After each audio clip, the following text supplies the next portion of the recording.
तो Majid आराई official channel के हवाले से आप लोगों से मुखातिब हूँ।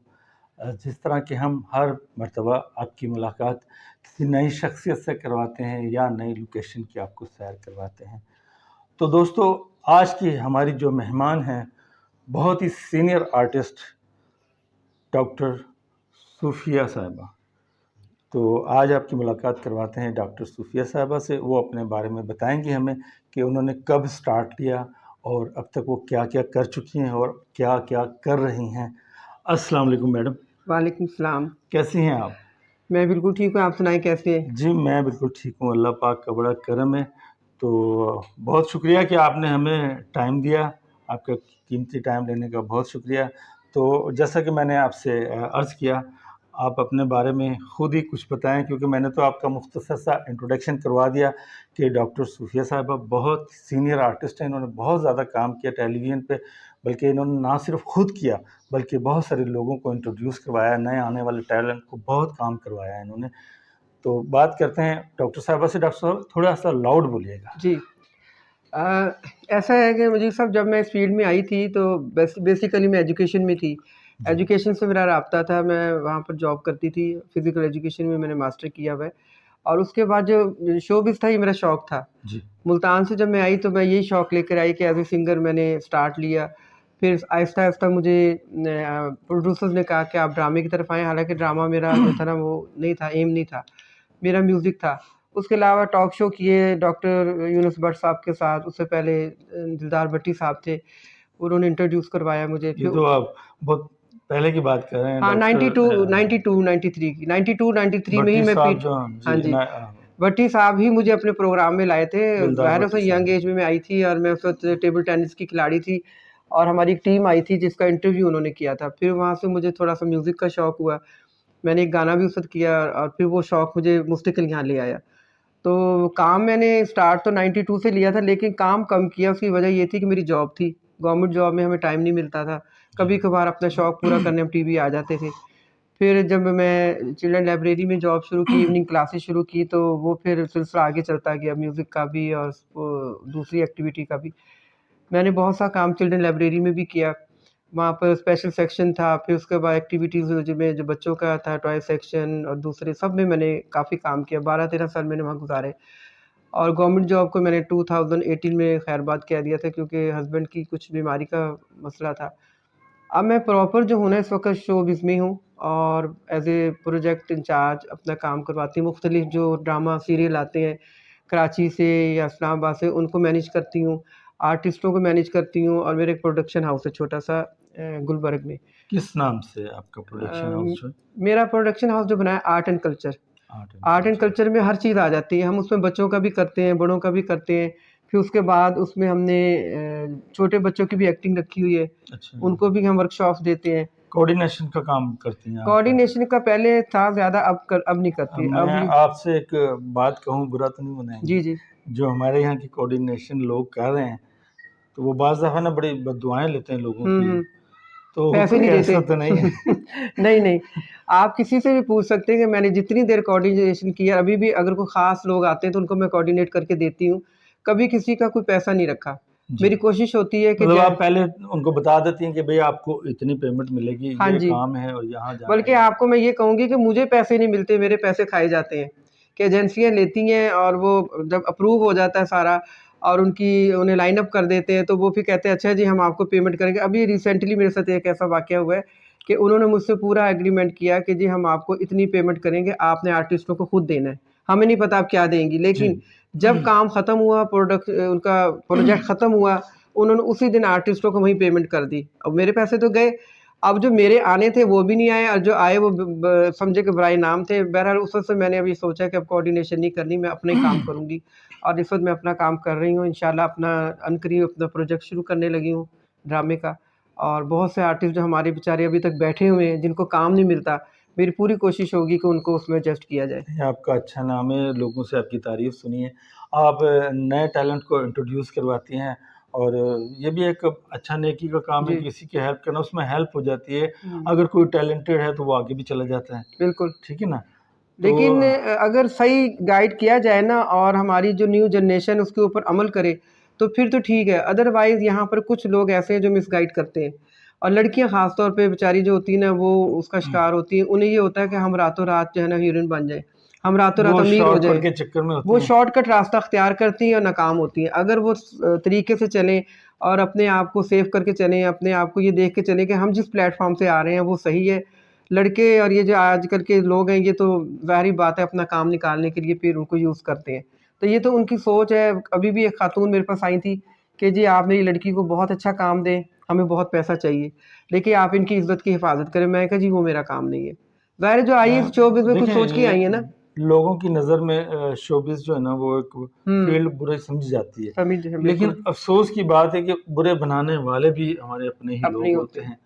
मतलब बाहर के लोग तो सिर्फ़ आइडियाज़ लगा रहे होते हैं ना, लेकिन यहाँ पर लोग जो हैं वो उसकी मिसाल को सही साबित कर देते हैं। तो तो ये है कि ये काम मैंने शुरू तो किया हुआ है, अब किसी हद तक मैंने कोऑर्डिनेशन का काम वाइंड अप कर दिया है। कोई ख़ास जैसे कराची की टीम आ जाती है या इस्लामाबाद से आती है तो उनको मैनेज कर देती हूँ। उनकी ये होती है कि उनकी पेमेंट, उनका जो एग्रीमेंट होता है वो मेरे साथ हो जाता है। उसके अलावा मैं सोशल वर्क करती हूँ। सोशल वर्क में मैंने अभी एक एनजीओ का मतलब जॉइन किया है, कारवान एहसास के नाम से। उसमें हमारे 5 निकात हैं जिनमें हमने गरीब लोगों की हेल्प करनी है। वो हमें गवर्नमेंट नहीं देती, गवर्नमेंट से हमें कोई पैसा नहीं मिलता। हमने मुखैर ज़राअत या जो लोग सदका ख़ैरात देते हैं वो हम ले लेते हैं। फिर ऐसे लोगों को हम देते हैं राशन और मेडिसिन देते हैं जो माँगते नहीं हैं, सफ़ेदपोश लोग। उनके लिए ये सिलसिला शुरू किया है कि अल्लाह करे कि इसमें कामयाबी हो। और मैं लोगों से यही कहूँगी कि जो भी देना चाहें वो अल्लाह के नाम पे दे सकते हैं, लेकिन माँगने का ना हमें आदत है, ना हम कहेंगे कि हमें दें। लेकिन एक एहसास होता है कि किसी की अगर हेल्प हो जाएगी तो आपको भी दुआएँ मिलेंगी, और किसी के घर में अगर रिज़्क चला जाएगा तो वो भी दुआएँ देंगे। बेशक है, सही है। तो ये बस तो अपनी-अपनी मैं सोच है। हर अपने प्रोग्राम में जो है जो ख़ास तौर पे शोबिज़ के लोग हैं, जो कोऑर्डिनेटर्स हैं, उनसे यही रिक्वेस्ट करता हूँ कि दोस्तों देखें, ये जितने आर्टिस्ट हैं, आप लोगों की रोज़ी का ज़रिया हैं। इनके बिल्कुल। साथ अच्छा सलूक करें, जो कमिटमेंट की है वो पूरी करें। हुँ। और जब ये दौरान रिकॉर्डिंग आपके कहने पर आए होते हैं, तो उनका बहुत ख़्याल रखें। तो ऐसा करने से अल्लाह ताला आपकी रोज़ी में और बरकत डालेगा। हाँ जी।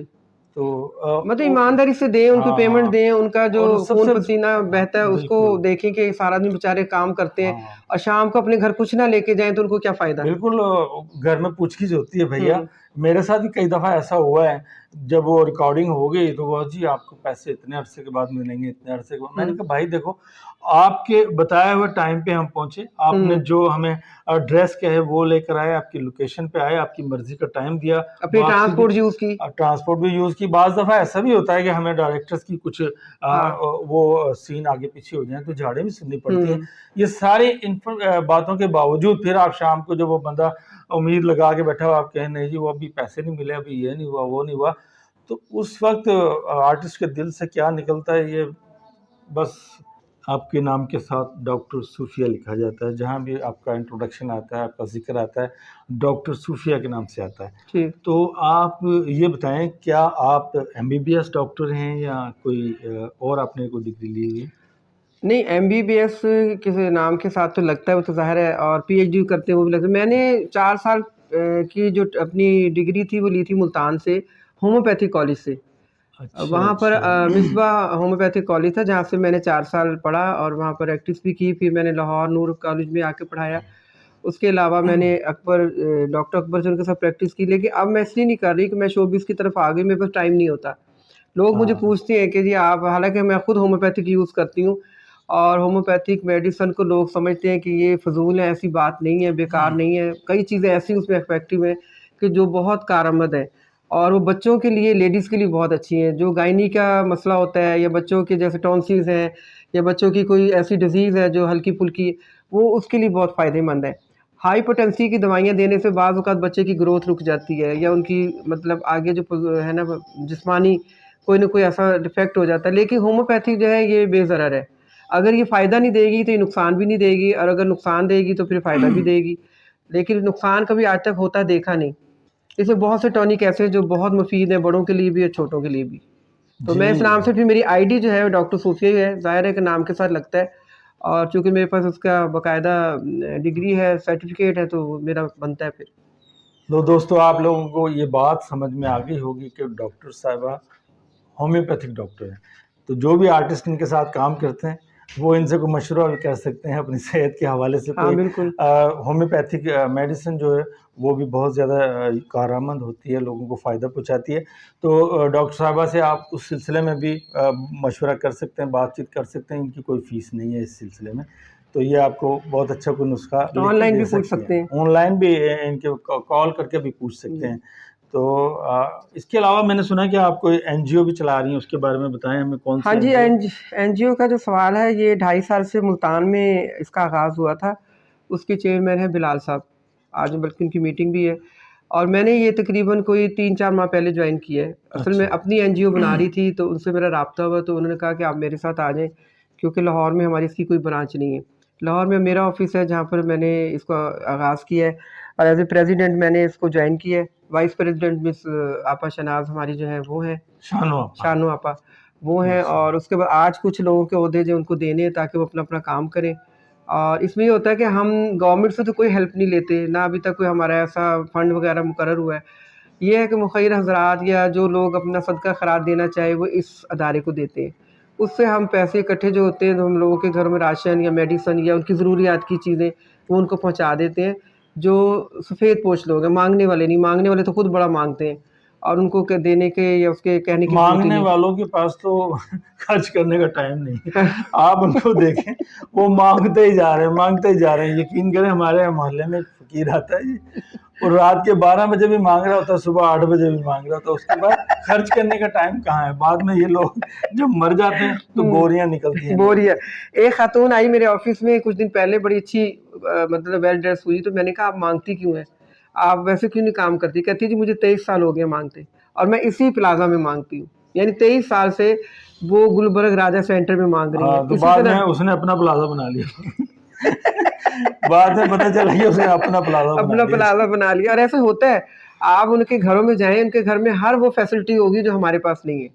मांग मांग के उन्हें पैसे इतने इकट्ठे करनी है, और पूरे पूरे ग्रुप आते हैं। वो सुबह गुलबर्ग में देखा है ऐसे बिखर जाते हैं। एक दिन तो मेरा वो पर्स निकाल के ले गई थी। मैंने देखा कि मेट्रो से उतरी तो मेरे रिक्शे में बैठ गई, ऑटो में, और मैं गुलबर्ग उतरी तो मैं ऊपर चली गई। थोड़ी देर में मेरे रूम में आई कि दे दे। मैंने कहा ये तो अभी मेरे साथ थी। मैं कहा तुम वही नहीं जो अभी रिक्शे में बैठी हुई थी ऑटो में? तो एकदम गायब हो गए। लो जी, वो गई, उसके बाद मेरा पर्स नहीं मिला। पता नहीं उन्होंने उस वक्त निकाला, कहाँ निकाला, वो छोटा सा वॉलेट था। आपके पर्स से उन्होंने ऑनलाइन खाने का ऑर्डर दिया। ये फकीर लोग जो मॉडर्न हो चुके हैं, और उनके पास सेम जैसे गुजरते जेब काट लेती हैं, इस तरह के मोबाइल हैं। और वो खाना भी जहां उनकी ड्यूटी लगी हुई है ना, जिस इशारे पे हैं, जिस कोने पे हैं, वहां पर वो ऑनलाइन ऑर्डर करके पिज़्ज़ा, पैटीज, खाना जो भी मंगवाते हैं। ऐसी कोई बात नहीं। अच्छा, मैं बस लास्ट में आपको ना, एक तो गवर्नमेंट जो हमारी पंजाब है इस वक्त आई, उसके लिए एक मैसेज है कि हमारी जो आवाम है बहुत सी उनसे उम्मीदें रखे हुए, और उन्हें हमें चाहिए कि जितने हम पिछले सालों में मायूस हुए वो अब ना करें, क्योंकि 2013 से 2018 तक बहुत अच्छा काम किया और लोग उससे बड़ा मुत्तफिक है। अब मैं चाहती हूँ कि हमारी गवर्नमेंट जो नई आई है वो हमारे आर्टिस्टों के बारे में सोचे, उनके जो ज़रूरी जो उनके हैं मसाइल वो भी हल करें, जो बेचारे मायूस हो ही रहे इतनी देर। आपको पता है कहाँ फंड मिला है, टूट के मिलता है। अभी कुछ अनाउंसमेंट्स तो उन्होंने किए हैं कि डायरेक्टर्स के लिए, प्रोडक्शन हाउस के लिए, आर्टिस्टों के लिए, और डायरेक्टर जो भी हैं उन पर टैक्स उन्होंने फ्री किया है। अच्छा, हाँ, इस तरह। लेकिन मैं चाहती हूँ कि आर्टिस्टों के लिए कोई सहूलियात ऐसी हों जो बेचारे अपने आराम से काम कर सकें। कई ऐसे हैं जो गाँव में अपनी कहाँ जाके रह रहे हैं और जिनकी उम्रें अब नहीं है काम करने की, तो उनके लिए वो फंड रिलीज़ किए जाएँ जो उनके लिए फ़ायदेमंद हो। जी, ये डॉक्टर साहब का नोटिस जो है ना, इनका जो ये रिक्वेस्ट है, अगर हुकूमत का कोई नुमाइंदा इस वक्त सुन रहा है तो प्लीज़ उसको नोट कर लें और इनकी बात को आगे। बिल्कुल, जो बीमार हज़रात हैं, जो बीमार फ़नकार हैं, उनके लिए हॉस्पिटल्स में कोई सहूलियात दी जाए। इसके अलावा जो गवर्नमेंट के हॉस्पिटल हैं उनमें सफाई का इंतज़ाम किया जाए। वहाँ ऐसे ऐसे जर्म्स हैं जो दूसरे लोगों को लगते हैं, और वहाँ का स्टाफ जो कोऑपरेट नहीं है, वो मैं बिला झिझक कहूँगी, क्योंकि मेरा इतना अरसा गुजरा है, 6-7 माह जो मेरे हस्बैंड बीमार हैं तो मुख्तलिफ हॉस्पिटल्स में मेरा टाइम गुजरा है। वो लोग मरीज़ों के साथ बहुत बुरा सलूक करते हैं, उनके वॉशरूम जाके देखें इतने गंदे होते हैं, और अगर कह दें तो वो फिर मरीज़ को बिल्कुल केयर नहीं करते।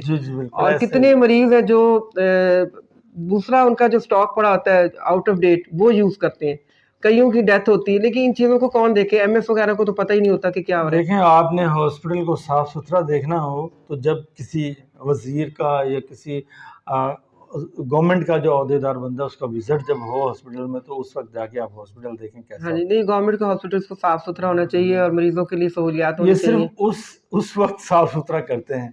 हाँ तो वो तो जाहिर खुदारा बात है। आप लोगों से रिक्वेस्ट है हमारी कि सब इंसान हैं, सबके लिए आसानियाँ पैदा फरमाएं ताकि अल्लाह ताला आप लोगों के लिए आसानी। और अपने गली मोहल्ले को भी साफ रखें। ये जो ढेर लग जाते हैं मोहल्ले के बाहर और अपने टाउन्स में क्यों लगते हैं कि हम लोग ही फेंकते हैं ना, तो वो जब गुजरते तो कितना बुरा लगता है। तो अवाम अगर साथ नहीं देगी गवर्नमेंट का, तो गवर्नमेंट कहाँ तक चलेगी।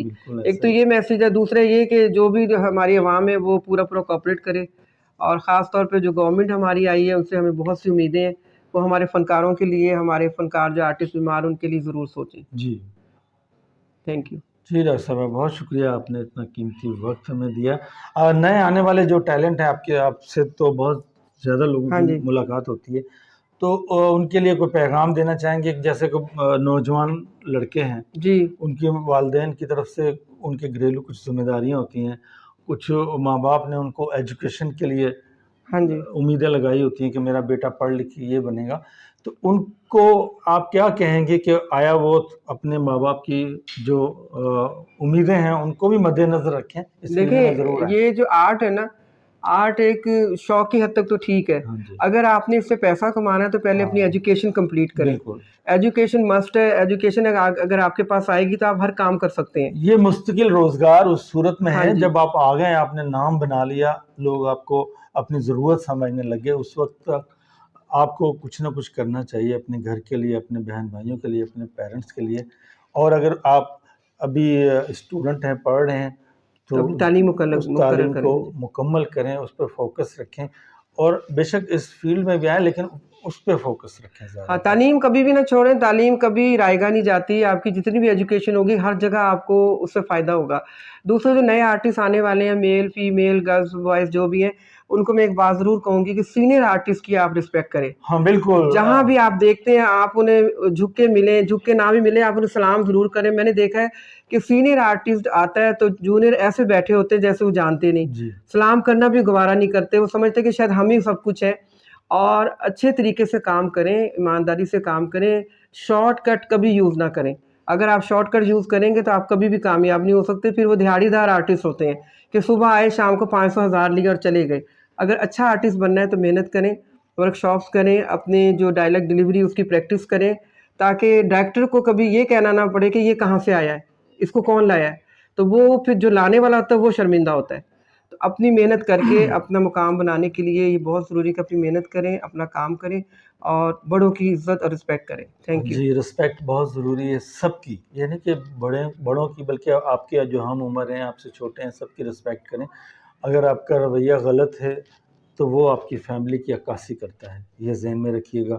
बाज़ लोग तो कह भी देते हैं कि यार तेरा कसूर नहीं, तेरी तरबियत का कसूर है। बिल्कुल, तो ये ज़रूर याद रखिएगा। अच्छा मैम, आप माशाल्लाह डॉक्टर, और जैसे कि आपने बताया होम्योपैथी, मैं अपना रंग थोड़ा गोरा करना चाहता हूँ कोई इसका नुस्खा बताएं? आज की बड़ी क्रीमें हैं, आप क्रीमें लेने में नहीं, वैसे मेरा ठीक है, यहाँ ज़रूरत है। आप ठीक है, आप शुरू में भी ऐसी थी। आपको कोई फर्क नहीं पड़ा। ये जो होता है ना, मैंने सुना कुछ लोग इंजेक्शन लगवाते हैं, कुछ वो करते हैं, पैसा जिनके पास है सब कुछ करते हैं, लेकिन वैसे है कोई ऐसा सुना आपने? इंजेक्शन लगवाते हैं, बाकायदा लगते हैं, कई लोग लगवा चुके हैं, कईयों को उसका रिएक्शन भी हुआ है हमारी। मैं नाम नहीं लेता, लेकिन सुना है कि उसने भी उसका रंग जो बिल्कुल सांवला था, तो उसने इंजेक्शन लगवा के अपना रंग गोरा किया। लेकिन इसका कोई रिएक्शन भी तो होता होगा, किडनीज पे असर पड़ता होगा उसका, क्योंकि ये चीज़ें जो अल्लाह ताला ने बनाई है वो नेचुरल है। और जब बुढ़ापा आना है तो आना है। आप जवान कब तक रहेंगे? हर बंदा जो अपनी उम्र के साथ ढलता है। जिन्होंने मेरा अरूज देखा है उन्होंने देखा है यंग थी, अब मैं अपनी ओल्ड एज की तरफ जा रही हूँ, अब वो भी देख लें कि मैंने कोई इंजेक्शन नहीं लगवाया, कभी कोई ट्रीटमेंट नहीं करवाया, जैसे है वैसे ही है बस। हमें तो वॉक का टाइम भी नहीं मिलता, लोग तो फिर भी वॉक, जिम ज्वाइन कर लेते हैं, लेकिन करना चाहिए, अपने आप की फिटनेस रखनी चाहिए। हमसे बड़ी आर्टिस्ट है माशाल्लाह, अब तक वो यंग है और काम कर रही हैं, जैसे बुशरा अंसारी हैं, फिर सबा फैसल है, ये सब हमारे से काफ़ी सीनियर है, समीना पीरज़ादा है। तो रखना चाहिए अपने आप को फिट, इसमें कोई शक नहीं, लेकिन करोगे तो आप बिल्कुल हमेशा, वो कहते हैं दिखता है तो बिकता है, अगर आप केयर करेंगे तो आपको पैसे भी अच्छे मिलेंगे। नुमान इजाज़ की बात मुझे बड़ी अच्छी लगती है कि वो कहते होते हैं कि जी जब मैंने इस फील्ड में रहना था तो मैंने अपने हेयर का ट्रीटमेंट करवाया, हार्ट का करवाया, टीथ का करवाया। क्यों? हमने दिखना है तो बिकना है। जी और माशाल्लाह इस वक्त अभी भी हीरो आते हैं और बाकायदा बड़ा अच्छा काम जी, कर बड़ा रहे हैं। नाम मैं है जी, उन्हें बड़ा नुमान अप्रिशिएट साहब करती का। हूँ कि हमारे बड़े अच्छे आर्टिस्ट हैं वो, बेशक और मेन पे आते हैं।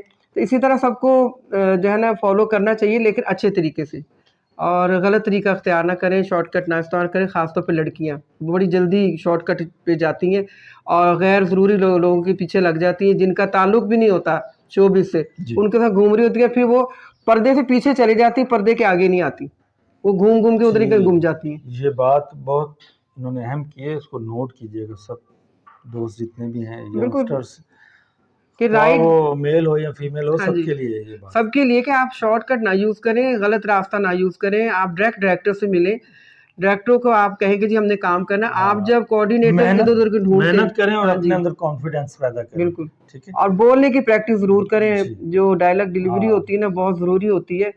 लाहौरी लहजा जो है ना, वो कराची वाले पसंद नहीं करते, ख़ास तौर पे वो जब आते हैं तो वो कोशिश करते हैं कि अच्छी उर्दू आप बोलने बोलते चा जा इस तरह भी बोलते हैं ना कुछ लोग जो है, हाँ, उनका लहजा है वो बिल्कुल आप सही कह हाँ रही हैं, जी, किधर जा रहे हो मेरे एड़े बादशाह। एड़े बड़ी बोलते हैं लाहौर के लोग, एड़े तो एड़े वो का जो है इस्तेमाल, वो कराची वाले ये देखते ही वो कहते हैं कि यार नहीं ये नहीं हमें सही। हमें खालिस उर्दू वाला चाहिए कल मैंने जिसको लड़कियां लाइन अप अच्छी। की हैं तो डायरेक्टर की हाँ, ये कॉल आई। लड़कियों में भी है बड़ा हाँ जी, मसला, बहुत रेट बोलती है वो। उन्होंने कहा जी इस लड़की को क्या नहीं कर रखना। रही हो अभी इतनी देर हो गई अभी तक तैयार नहीं हुई। वो कल कह रहे थे कि जी पेंडू लहजा ऐसी लड़कियों को नहीं रखना। उर्दू जो है ना बोलने से सीखने से आ जाती है, ऐसे मसला नहीं है। कई लोगों ने सीखी। साइमा जब आई थी मुल्तान से, साइमा नूर, जी तो प्योर पंजाबी थी, अब बड़ी अच्छी उर्दू बोलती हैं वो।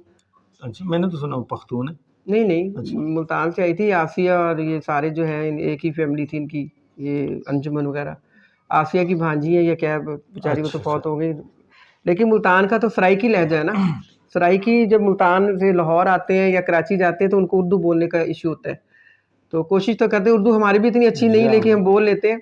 पाकिस्तान की सारी ज़ुबानें बहुत खूबसूरत हैं और सराइकी तो क्या बात है, मेंढा सोना क्या करेंगे मीठी क्या, ज़ुबान है, मीठी ज़ुबान है हैं? अताउल्लाह ऐसा खेल भी। साखिर लोग भी उसके सा पीछे जब आया था तो उसकी ज़ुबान और उसके गानों के पीछे फ़िदा थे।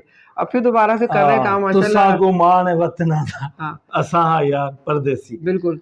तो बड़ा एक दौर उनका गुज़रा जी है। बहुत, आप खैबर से लेके कराची तक कोई बस ट्रक हाँ, जहाँ उसका गाड़ी गाना ना लगा गाड़ी हो।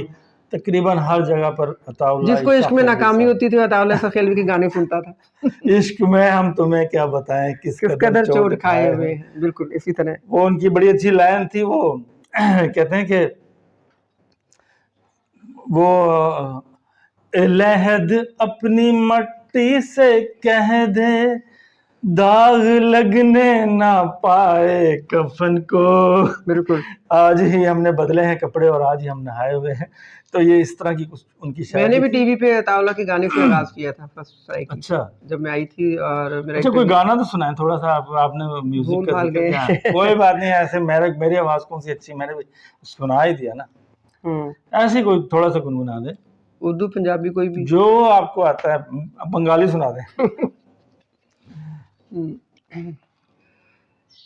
सारी रात रुनिया में पल सुख नहीं पाया, सच्ची दस वे ढोला कल क्यों नहीं आया, दस क्यों नहीं आया। वाह जी वाह। सारी रात रुनिया में पल सुख नहीं पाया, सच्ची दस वे ढोला कल क्यों नहीं आया, दस क्यों नहीं आया। वाह जी वाह, जबरदस्त। तेकू मिलाने दी कि तम तैयारी, सुर्खी गवांढन तो मंगी हम उधारी। तेकू मिलाने दी कि तम तैयारी, सुर्खी गवांढन तो मंगी हम उधारी। कजला भी पाया, कजला भी पाया ते सुर्खी विलाई, सच्ची दस वे ढोला कल क्यों नहीं आया, दस क्यों नहीं आया। वाह जी वाह, जबरदस्त जी डॉक्टर साहब, मैंने क्या सारी बात क्यों है। सुना नहीं नहीं इस ठीक है। गाने से मैंने आगाज किया था। अच्छा अच्छा जी, इस अच्छा, गाने से डॉक्टर साहबा ने पहला आगाज गाने किया मेरा था ये था। अपनी लाइफ का शोबिस में। तो डॉक्टर साहबा, आपने हमें ये अपना कीमती वक्त दिया, इसके लिए बहुत हम आपके शुक्रिया। बहुत शुक्रगुजार हैं। शुक्रिया आपका कि आप आए हैं। आपने तो अपना टाइम निकाला मेरे लिए। मैं तो चलो ऑफिस में होती मिल लेती हूँ सालों से, आज आपने घर तो तशरीफ ये लाए हैं। दोस्तों से कहें ना कि आप हमारे चैनल को सब्सक्राइब जी कीजिएगा, जी बिल्कुल। माजिद अराई ऑफिशियल। अच्छा, इनके जो चैनल को आपने सब्सक्राइब करना है और बहुत सी लाइक्स देनी है और इसको आगे भी शेयर करना है।